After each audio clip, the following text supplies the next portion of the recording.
तो स्वागत है आप सभी का फिर से एक नई वीडियो में। इस वीडियो में हम बात करने वाले हैं ग्रीन पैनल इंडस्ट्रीज की। आप यहाँ पे देख सकते हो ये कंपनी का नाम। आज है डेट नवंबर 1, 2023। तो इनके आज आए हैं फाइनेंशियल रिजल्ट्स। तो चलिए नंबर्स को पढ़ लेते हैं। बाकी यहाँ पे मतलब अनाउंसमेंट तो नहीं दिख रहा किसी भी तरह का डिविडेंड या फिर बोनस से रिलेटेड। तो हम आ चुके हैं ये कंसोलिडेटेड नंबर्स के डेटा पर। तो ये नंबर से इन लैक्स में। तो चलिए यहाँ पे मतलब डेटा पढ़ना स्टार्ट कर लेते हैं। यहाँ पे आप देख सकते हो टोटल इनकम है 40,552 लैक्स का, जो कि पहले था 39,255 लैक्स का। तो 39,000 का 40,000 हुआ है। तो लास्ट क्वार्टर के कंपैरिजन में आप यहाँ पे देख सकते हो अच्छी ग्रोथ देखने को मिल रही है। लेकिन लास्ट ईयर के सितंबर क्वार्टर में जो सेल हुआ था वो था 46,492 लैक्स का, एंड अभी का है 40,000 का। ठीक है, लास्ट ईयर के सितंबर क्वार्टर में 46,000 नंबर है एंड अभी 40,000 नंबर है। तो आपको यहाँ पे क्लियर कट डाउनग्रेड देखने को मिल रहा है। 46,492 लैक्स का 40,552 लैक्स हुआ है। तो यहाँ पे आपको क्लियर कट एक मतलब मेजर डाउनग्रेड आप है यहाँ पे, आप ऐसा बोल सकते हो। उसके बाद चलिए ऑपरेटिंग प्रॉफिट कंपेयर कर लेते हैं। 40,000 में से माइनस होंगे 35,005 लैक्स यहाँ पे, एंड तो बचता है हमें ऑपरेटिंग प्रॉफिट 5,547 लैक्स का, जो कि लास्ट टाइम था 4,998 लैक्स का। ठीक है, एंड लास्ट ईयर के सितंबर क्वार्टर में यही नंबर था 10,432 लैक्स का। तो यहाँ पे 10,000 का प्रॉफिट ऑपरेटिंग प्रॉफिट हुआ है 5,547, यानी कि एक क्लियर कट डाउनग्रेड आप यहाँ पे देख सकते हो। नंबर्स में गिरावट आते हुए यहाँ पे क्लियरली देखने को मिल रही है। तो हमें देखना है अभी नेट प्रॉफिट आफ्टर टैक्स। आप यहाँ पे देख सकते हो नहीं, नेट प्रॉफिट आफ्टर टैक्स 4,100 का यहाँ पे नेट प्रॉफिट है इस सितंबर क्वार्टर का, जो कि पहले था लास्ट जून के क्वार्टर में 3,726। क्वार्टरली कंपेयर करोगे ना तो आपको यहाँ पे मतलब अच्छी ग्रोथ देखने को मिल रही है। लेकिन लास्ट ईयर से जब आप कंपेयर करते हो तो डायरेक्टली आपको नंबर्स आधे के आसपास देखने को मिल रहे हैं। 7,245 लैक्स का लास्ट टाइम का सितंबर क्वार्टर का प्रॉफिट था, जो अभी हो चुका है 4,100। तो यहाँ पे मतलब भारी गिरावट है, आप यहाँ पे ऐसा कह सकते हो। 3.34 का ईपीएस पहले था 3.04 जून क्वार्टर में, एंड लास्ट टाइम के सितंबर में था ये 5.91 का। तो चलिए कुछ मतलब यहाँ पे कुछ बाकी डिटेल्स है क्या, ये एक बार चेक कर लेते हैं। तो यहाँ पे सेगमेंट रेवेन्यू आप यहाँ पे देख सकते हो। यहाँ पे प्लाईवुड एंड अलाइड प्रोडक्ट से कितना रेवेन्यू आता है, and medium density fire boards and allied products. तो यहाँ पे इनके दो सेगमेंट यहाँ पे इन्होंने दिए हैं। इंटर सेगमेंट रेवेन्यू भी यहाँ पे मतलब टोटल मतलब नीली दिखाई दे रहा है। तो चलिए प्लाईवुड से कितना रेवेन्यू आता है 4,319 लैक्स का, एंड मीडियम डेंसिटी से कितना मतलब मीडियम डेंसिटी फायर बोर्ड से कितना रेवेन्यू आता है 35,553 का। यानी कि इनका मेन सोर्स ऑफ इनकम है medium density fire board and allied products को सेल करने से। तो यहाँ पे मतलब डिफरेंस क्या हुआ है लास्ट सितंबर क्वार्टर में एंड अभी के क्वार्टर में, आप यहाँ पे देख सकते हो। प्लाईवुड एंड अलाइड प्रोडक्ट से अभी जो सेल हुआ है वो था 4,319 लैक्स का। तो यही सेल लास्ट टाइम था 6,107 लास्ट ईयर सितंबर क्वार्टर में, एंड 35,000 का जो अभी यहाँ पे सेल हुआ है डेंसिटी फायरबोर्ड्स का, जो लास्ट ईयर के सितंबर में था ये 39,621। तो दोनों सेगमेंट्स में आपको यहाँ पे मतलब इनकम की गिरावट होते हुए देखने को मिल रही है यहाँ पे सेगमेंट वाइज रेवेन्यू में। तो चलिए यहाँ पे हम स्टैंड अलोन नंबर्स भी देख लेते हैं। हमने अभी जो देखे वो थे कंसोलिडेटेड डेटा। तो चलिए यहाँ पे हम सिर्फ देखने वाले हैं total income and net profit. 40,528 का इनकम है, एंड इससे पहले 39,000 था, एंड उससे पहले लास्ट ईयर के सितंबर में 46,480 लैक्स था। तो ये नंबर्स मतलब ज्यादा डिफरेंस नहीं है, सेम ही है जैसे कि स्टैंड अलोन के नंबर्स थे। तो इसलिए हम डायरेक्टली चलते हैं net profit for the period पर। ज्यादा इसमें डिफरेंस देखने को हमें नहीं मिल रहा है। नेट प्रॉफिट आफ्टर टैक्स आप यहाँ पे देख सकते हो 4,075 लैक्स का यहाँ पे मतलब अभी के क्वार्टर का प्रॉफिट है, जो कि लास्ट जून में था 3,701, एंड लास्ट ईयर के सितंबर में था ये 7,074 लैक्स का। तो ज्यादा मतलब कुछ डिफरेंस नहीं है। 7,474 लैक्स का हुआ है 4,075 लैक्स। जैसे स्टैंडअलोन के नंबर्स थे वैसे ही आपको मतलब जैसे कंसोलिडेटेड के नंबर्स थे वैसे ही यहाँ पे आपको स्टैंडअलोन के नंबर्स देखने को मिल रहे हैं। 3.32 का ईपीएस चला है, जो पहले था 3.02, एंड लास्ट टाइम था ये 5.77। तो ईपीएस में भी आप यहाँ पे गिरावट देख सकते हो। तो चलिए चार्ट जाकर चेक कर लेते हैं, क्योंकि ये नंबर्स मार्केट जब चालू था तब आए थे, तो चार्ट पर उसका इम्पैक्ट जरूर हुआ होगा। तो चलिए चार्ट से एक बार चेक कर लेते हैं। तो आप यहाँ पे देख सकते हो ये है एक 5 मिनट के टाइम फ्रेम का चार्ट। आप यहाँ पे देख सकते हो, मैं इसे थोड़ा सा नीचे ले लेता हूँ। एंड आज यहाँ पे मतलब गिरावट हुई है -2.41% से स्टॉक में गिरावट हुई है। ये आज से मतलब यहाँ से कहीं पर तो स्टॉक की स्टार्टिंग हुई थी एंड इसके बाद ये कॉन्स्टेंटली मतलब थोड़ा थोड़ा करके ऊपर जाने की कोशिश कर रहा था, लेकिन इस पॉइंट पे मतलब 100% हमको भी पता है, सबको भी पता है कि रिजल्ट आए होंगे एंड रिजल्ट्स में मतलब रिजल्ट्स अगर लॉन्ग टर्म में थोड़ा सा डाउनग्रेड रिजल्ट देखने को मिल रही है तो यहाँ पे मतलब शार्प गिरावट दो ही मतलब 5 मिनट के बड़े कैंडल्स में यहाँ पे अच्छी खासी गिरावट हो गई 1% की। तो 2.41% से स्टॉक आज यहाँ पे डाउन है। ये है आज का चार्ट पैटर्न एंड 5 मिनट के टाइम फ्रेम पर आप यहाँ पे वॉल्यूम भी देख सकते हो। तो चलिए इसे एक बार कन्वर्ट कर लेते हैं हम 1 डे टाइम फ्रेम पर, ताकि हम इसका लॉन्ग टर्म वाला थोड़ा सा डेटा देख सके, मतलब लास्ट मतलब कुछ टाइम में ये कैसे बिहेव कर रहा है ये हमें चेक करना है। तो ये अभी तक लोड नहीं हुआ है, जस्ट वेट कीजिए। तो यहाँ पे है 1 डे टाइम फ्रेम का डेटा, आप यहाँ पे देख सकते हो। लास्ट मतलब इसी साल के मई मंथ के आसपास यहाँ पे मतलब स्टॉक नीचे आया था थोड़ा सा। यहाँ पे मतलब कितनी लेवल चल रही थी, ये वाली लेवल चल रही थी यहाँ पे मतलब 250 260 के आसपास ये स्टॉक ट्रेड कर रहा था। उसके बाद 270 के आसपास ये स्टॉक ऊपर जाने लगा। आप यहाँ पे देख सकते हो एक चैनल बनाकर ये स्टॉक ऊपर जाने की कोशिश कर रहा था एंड यहाँ पे अभी मतलब एक सपोर्ट है 340 के आसपास, 340 355 350 के आसपास एक सपोर्ट है जहाँ पर ये सपोर्ट ले सकता है। एंड ये 1 डे टाइम फ्रेम पर आप यहाँ पे देख सकते हो कंटिन्यूसली ये नीचे आ रहा था, यहाँ पर सपोर्ट लिया एंड अभी ऊपर जाने की कोशिश चल रही है। एंड आज के रिजल्ट के बाद ये जो 1 डे का ये 1 डे की कैंडल है, बाय द वे ये जो डी दिख रहा है यहाँ पे डिविडेंड मिला है या फिर मतलब कंपनी से कुछ मतलब अगर कुछ मेन चीजें रहेंगी कंपनी से रिलेटेड तो देखने को मिलती है। ये आप देख सकते हो कौन सा डिविडेंड है, ये आज डिविडेंड नहीं मिला है, ओके कंफ्यूज मत हो जाना। ये डिविडेंड मिला है 9 फरवरी को, ये डिविडेंड पेड हो चुका है ऑलरेडी। तो ये मतलब एंड उस दिन मतलब ये प्राइस चार्ट में से माइनस हो जाती है, स्टॉक प्राइस में से माइनस हो जाती है डिविडेंड की प्राइस। तो ये एक नॉर्मल सिंपल सी बात आप सभी को पता ही होगा। तो 9 लास्ट वाला जो डिविडेंड कब मिला था 9 फरवरी को मतलब डिविडेंड मिला था शेयर होल्डर्स को। तो ऐसा आप यहाँ पे कह सकते हो डिविडेंड मिला था मतलब उस दिन क्रेडिट नहीं हुआ था, जो स्टॉक प्राइस रहती है उसमें से डिविडेंड माइनस हुआ था उस दिन। तो वो डेट था 9 फरवरी 2023। तो यहाँ पे आप देख सकते हो ये है आज की कैंडल। ये जो फर्स्ट यहाँ पे मतलब सबसे लास्ट वाली जो गिरावट आपको देखने को मिल रही है ये है 345 रुपीज का। एंड तो चलिए हम यहाँ पे देखते हैं अभी इससे भी मतलब थोड़ा सा एक बड़े टाइम फ्रेम का चार्ट जो कि 1 महीने का चार्ट रहेगा एंड जिसमें हम इसका पूरा लॉन्ग टर्म वाला डेटा देखेंगे कि मतलब इसने ओके ज्यादा डेटा हमें देखने को नहीं मिल रहा है, जस्ट लिस्टेड कंपनी है 2020 से यहाँ पे आपको डेटा देखने को मिल रहा है। तो बहुत ही लिमिटेड डेटा है यहाँ पे, मतलब कहीं पर तो लिस्टिंग हुई थी 100 से नीचे की शायद एंड 2020 की गिरावट इसने देखी है नहीं देखी ये तो अभी यहाँ पे बता नहीं सकते। उसके बाद देख सकते हो यहाँ पे आप ऑल टाइम हाई पे मतलब 700 भी नहीं 600 से 660-50 के आसपास इसका ऑल टाइम हाई रहेगा एंड यहाँ से मतलब ये स्टॉक गिरते गिरते अभी आधा हो चुका है। आप यहाँ पे ऐसा कह सकते हो 345 के आसपास अभी ये ट्रेड कर रहा है एंड थोड़ा सा ऊपर जाने की कोशिश कर रहा था, लेकिन अभी मतलब आज के तो मतलब लास्ट के तीनों कैंडल यहाँ पे रेड बन रहे हैं। तो ये मतलब चार्ट पैटर्न अभी यहाँ पे ऐसा चल रहा है। ये किसी भी तरह का रिकमेंडेशन नहीं है कि बाय करो सेल करो, ऐसा कुछ भी मत करो, खुद से डिसीजन लो, खुद से जो करना है करो। हम इसके लिए किसी भी तरह से जिम्मेदार नहीं रहेंगे। ये वीडियो सिर्फ रिसर्च एंड एजुकेशनल पर्पज के लिए है। हम यहाँ पे सिर्फ आपको डेटा दिखा रहे हैं ढेर सारा, तो बाकी डिसीजन आपका ही आपको खुद ही लेना है। तो ये चीज मैं यहाँ पे आपको क्लियर कर देता हूँ। आपके फाइनेंशियल एडवाइजर से बात करें, खुद से रिसर्च करें, खुद से स्टडी करें, उसके बाद ही डिसीजन ले। तो चलिए अब हम आ चुके स्क्रीनर पर हम डेटा चेक करने वाले हैं कि मतलब इनके नंबर्स लास्ट टाइम के नंबर्स कैसे रहते हैं एंड अलग अलग चीजों से कंपेयर करेंगे। सबसे पहले बिजनेस से स्टार्ट करते हैं। यहाँ पे आप देख सकते हो manufacturing of plywood, medium density fibreboards and allied product, जो कि हमने सेगमेंट में देखा था पीडीएफ पर, फाइनेंशियल रिजल्ट के पीडीएफ पर सेगमेंट में यही लिखा था, density fibreboards, allied products and plywoods, ऐसी चीजें लिखी थी। मार्केट कैप आप यहाँ पे देख सकते हो 4242 करोड़ का मार्केट कैप चल रहा है, 346 का प्राइस चल रहा है। आज 2.30% की स्टॉक में गिरावट हुई है। हाई जो है लेटेस्ट का वो है 402 का एंड लेटेस्ट वाला 1 साल के अंदर का लो है 255 का, फेस वैल्यू 1 का चल रहा है। आरओई है 23.6%, आरओसी है 27.2%। तो चलिए नीचे चलते हैं। चार्ट हम ऑलरेडी देख चुके हैं। पीई रेशियो एक बार देख लेते हैं। पहले ये पीई बहुत ज्यादा था, वैसे मतलब स्टॉक जस्ट लिस्टेड है तो यहाँ पे देख सकते हो आप ये पीई कहाँ पर है, 68 67 के 76 तक पीई हाई गया था एंड यहाँ पे अभी लेटेस्ट वाला पीई कह सकते हो कि आप मतलब पीई थोड़ा सा नीचे आया है 20 पर अभी ये पीई चल रहा है। कॉस्ट में यहाँ पे एक भी पॉइंट लिखा हुआ नहीं है, पता नहीं क्यों नहीं लिखा हुआ। कंपनी ने कर्जा कम किया है एंड लास्ट के 5 सालों में यहाँ पे अच्छी प्रॉफिट ग्रोथ दिखाई है। यहाँ पे ऐसे 2 पॉइंट्स लिखे हुए हैं। पेयर कंपैरिजन में यहाँ पे बिल्कुल भी कंपैरिजन नहीं होता इसका, BSE के साथ ये कैसे कंपेयर करेंगे। यहाँ पे मतलब अगर इनका कंपैरिजन होना चाहिए तो ग्रीन पैनल इंडस्ट्रीज है, तो जहाँ तक मुझे पता है इनके सेक्टर में काम करने वाली ग्रीन प्लाई इंडस्ट्रीज भी शायद इसी तरह का बिजनेस करती है।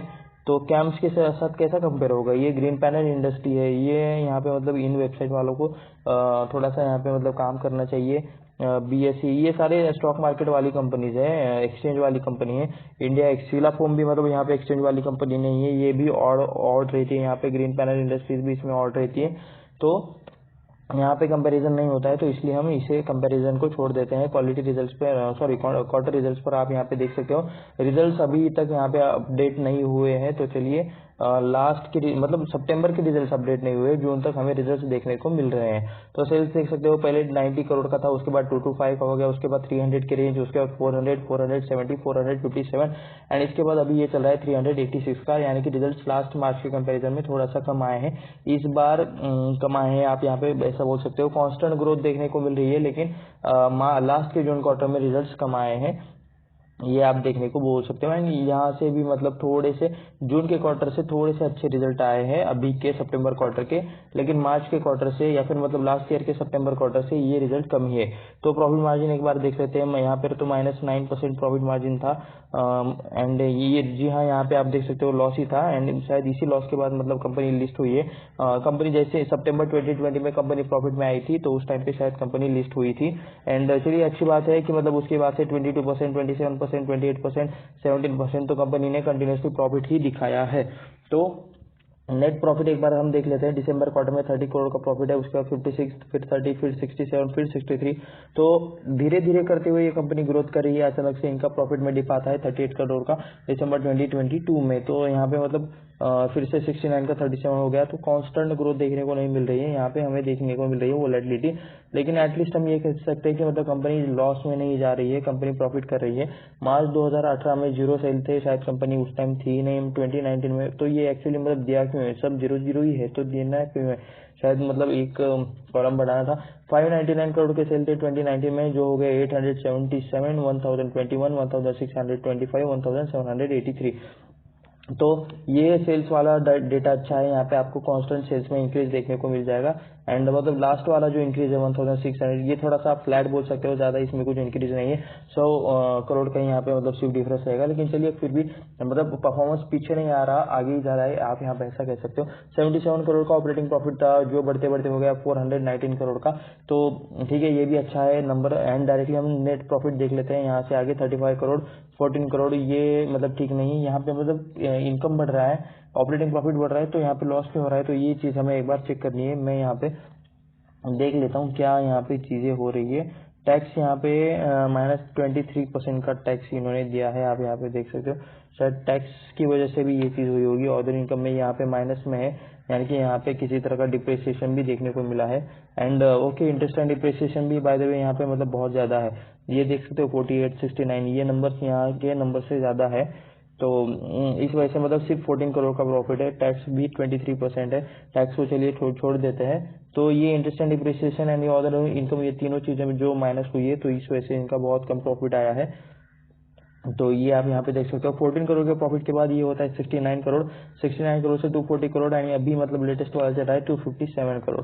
तो ठीक है, एटलीस्ट मतलब ओके ओके वाला परफॉर्मेंस है, आप यहाँ पे ऐसा कह सकते हो। कंपनी भी छोटी है, 4000 करोड़ के मार्केट कैप वाली कंपनी है। बोरिंग हम यहाँ पे देख लेते हैं कि कितना कर रहा है, लॉन्ग टर्म बोरिंग यहाँ पे धीरे धीरे कम कर रही है कंपनी, आप यहाँ पे ऐसा बोल सकते हो। 435 से यहाँ पे 127 अभी ये चल रहा है long term borrowing. Short term borrowing सिर्फ 63 का है, चलिए ठीक है। रिजर्व देख सकते हो, 633 के रिजर्व से 1182 के रिजर्व अभी ये चल रहे हैं।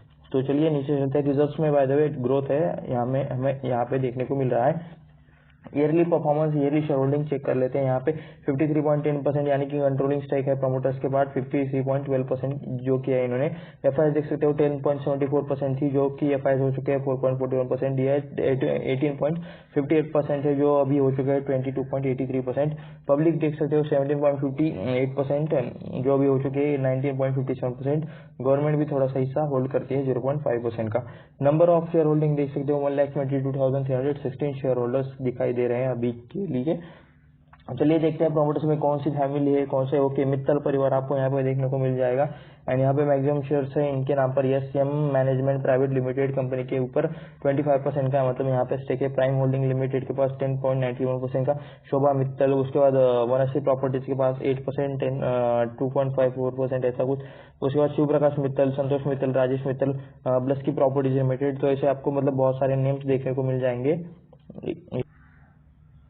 तो हम देख रहे थे प्रमोटर्स एंड मैं गलती से पीछे चला गया था, तो आप यहाँ पे देख सकते हो मतलब ये सारे नाम से प्रमोटर के। अगर आप चाहो तो ये स्क्रीनशॉट लेकर इन्हें गूगल पर या फिर मतलब लिंक्डइन पर सर्च कर सकते हो, ताकि मतलब इस कंपनी से रिलेटेड आपको इन्फॉर्मेशन मिलेगी। एंड जो कुछ पर्सन के नाम है तो उनका आप यहाँ पे एक्सपीरियंस, एजुकेशन एंड बाकी सारी चीजें चेक कर सकते हो लिंक्डइन पर। मतलब आपको लोगों के अलग अलग यहाँ पे चीजें आईडी मिल जाएंगी।